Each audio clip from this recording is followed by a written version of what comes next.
আমি আমার ভিডিওর টাইটেলটি বুঝে শুনে জেনে দিয়েছি। কেন জেনে দিলাম?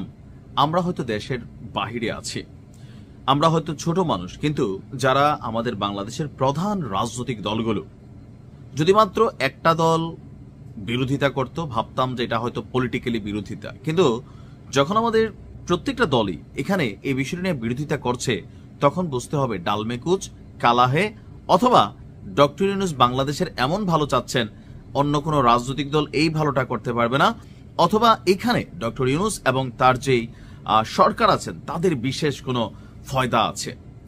17ই নভেম্বর খুবই গুরুত্বপূর্ণ একটা দিন ছিল, সারা বাংলাদেশের ফোকাস ছিল শেখ হাসিনার রায়ে। আর ওই দিনে বিদেশিদের সাথে যে বন্দর ইস্যুতে এতদিন কথা হচ্ছিল সেই চুক্তি সম্পন্ন হয়ে গেল, পাবলিকের ফোকাসটা সরে গেল। এখানে একটা প্রকৃত রাজনীতির খেলা সরকার খেলছে। চুক্তিগুলো এমন দিন হইল যে আপনার একটা ডেনমার্কের কোম্পানি, খুবই প্রভাবশালী এবং কি স্বনামধন্য কোম্পানি মার্স্ক, আপনারা দেখবেন যে কন্টেনারের মধ্যে লেখা থাকে, কোম্পানি খারাপ না, তবে যেই লম্বা সময়ের চুক্তি হয়েছে 33 না 30 বছর পরে আরো বাড়ানো যাবে 15 বছর, সেই বছর কিন্তু আমরা বাঁচতাম না, এটা বিদেশিদের হাতে থাকবে। মালিকানা বাংলাদেশের, কিন্তু পরিচালনাটা বিদেশিদের হাতে। এখন এটা যদি ভালোর জন্য হয়ে থাকে তাহলে এই যে রাজনৈতিক দলগুলো সরকারকে বলতেছেন যে আপনি গোপন এজেন্ডা এখানে বাস্তবায়ন করতেছেন, আপনি এখানে গোপনে কিছু করে ফেলতেছেন, তো এই কথা বিএনপির পক্ষ থেকে বলা হয়েছে, অন্যান্য দলগুলোর থেকে, কিন্তু সর্বশেষ জামাত ইসলামও বলছে যে লালদিয়া এবং পানগাঁও বন্দরে বিদেশি বিনিয়োগের যে চুক্তি সেটা অস্বচ্ছ এবং কি গোপন।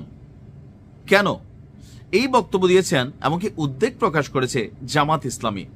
বন্দর কার্যত বিদেশিদের হাতে তুলে দিয়ে দেশীয় স্বার্থবিরোধী পদক্ষেপ নিচ্ছে আপনার ডক্টর ইউনূস সরকার। আর এই মন্তব্য করেছেন জামাত ইসলামের সহকারী সেক্রেটারি জেনারেল মোহাম্মদ শাহজাহান। তিনি বলছেন যে চট্টগ্রাম বন্দরের বিষয়ে তাড়াহুড়ো করে অস্বচ্ছ গোপন কোনো পদক্ষেপ নেওয়ার সুযোগ নেই। চট্টগ্রাম বন্দর অর্থনীতির প্রাণকেন্দ্র, নিরাপত্তা, সার্বভৌমত্ব, স্বাধীনতা, এই স্পর্শকাতর ইস্যুগুলো এই বন্দরের সাথে সম্পৃক্ত। কোনো দরপত্র ছাড়াই পতিত স্বৈরাচারের আত্মীয় স্বজনের সঙ্গে সম্পৃক্ত বিদেশি কোম্পানিকে নিউমোরিং কন্টেইনার টার্মিনাল তুলে দেওয়ার যাবতীয় ষড়যন্ত্র চলছে। তো পতিত স্বৈরাচার তো আওয়ামী লীগ সরকার, তো ডক্টর ইউনূস কেন আওয়ামী লীগ সরকারের পথে হাঁটতেছে? এখানে ওনার ইন্টারেস্টটা কি?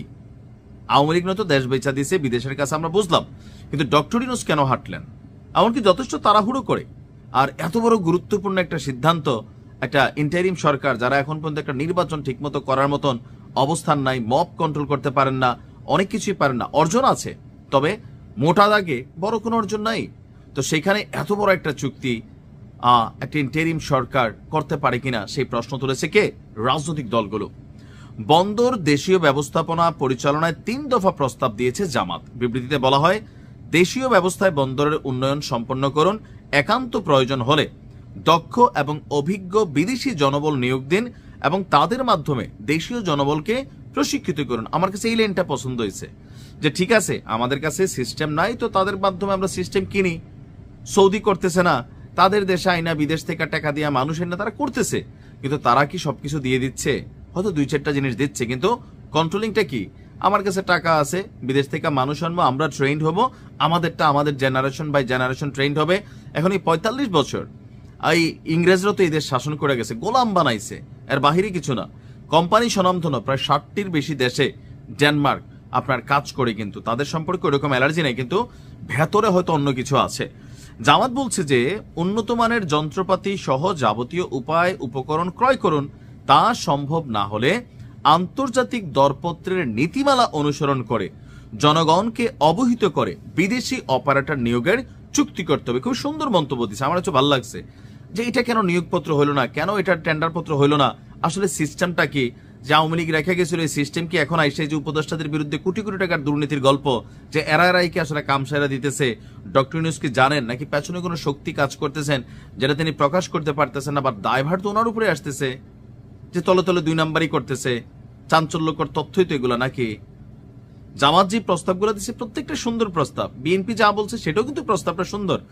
এত সুন্দর প্রস্তাব সরকার গ্রহণ না করে হঠাৎ করে এত বড় মোটা দাগে এই যে কাজগুলো করছে, সেটার পিছনে কি আসলে কি? একটু তো এখানে খটকা থেকেই যায় যে এত বিষয়টা স্বচ্ছ না। সরকারের উচিত পরিষ্কার পরিচ্ছন্নভাবে আমজনতার সামনে বিবৃতি না, যারা বোঝে তাদেরকে বোঝানো। নিশ্চয়ই সরকার বিষয়টাতে দৃষ্টিপাত দিবেন।